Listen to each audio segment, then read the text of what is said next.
Good morning. We're in Psalm 77 today. I think as we read the first 9 verses of this passage, it will help us to express things that we've felt over the last 3 or 4 months, perhaps even poignantly today.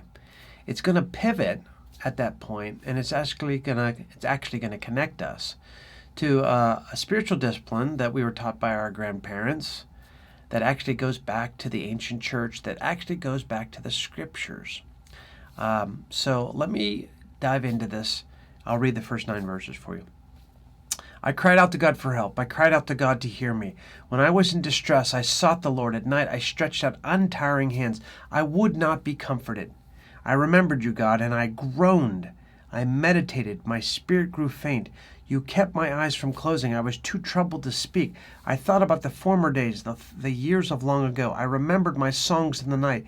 My heart meditated, and my spirit asked, will the Lord reject forever? Will he never show his favor again?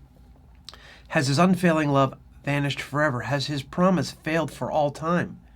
Has God forgotten to be merciful?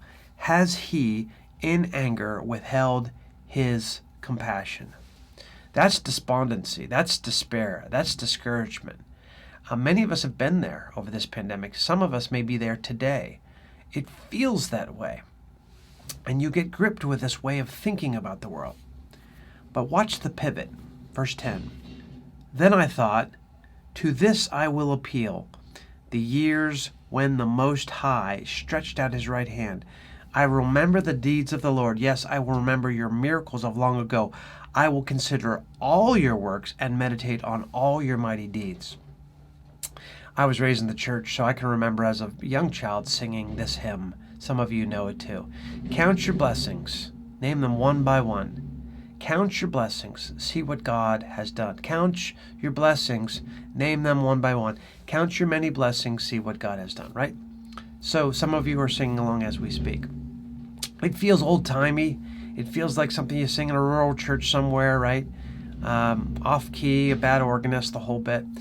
But it actually is a beautiful, ancient discipline and a practice by both Israel and the people of God, the New Testament church. Paul references this. This is where you find yourself stuck in a narrative. Oh, woe is me. Look how hard things are. Why are things so bad? Where is God in all this? Things couldn't get any worse.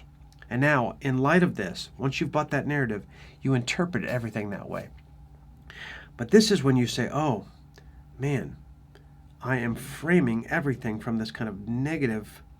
I'm going to pivot and I'm going to reframe. I'm going to start by just counting my blessings.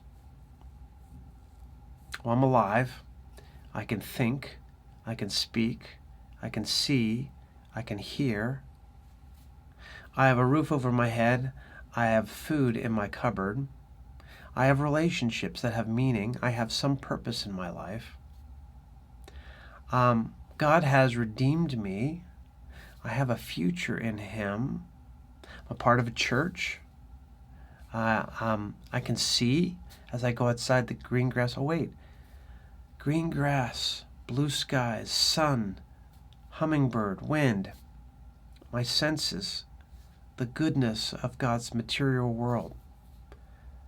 I now have counted my blessings. I have another side of the ledger.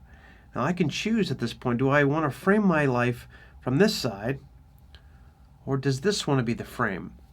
The psalmist says, listen, stop, count your blessings, name them, and then listen to the conclusions. As he's done this, your ways, God, are holy. Verse 13.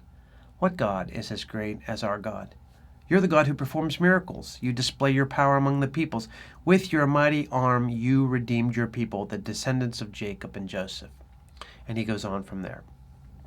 So can I just encourage you, if you find yourself despondent today, discouraged today, I don't want you to ignore the reasons why, but just recognize that's just one side of the ledger. Stop, pause, and move to the other side of the ledger and see if you count your blessings, whether it doesn't outweigh in some ways what's on the other side of the ledger.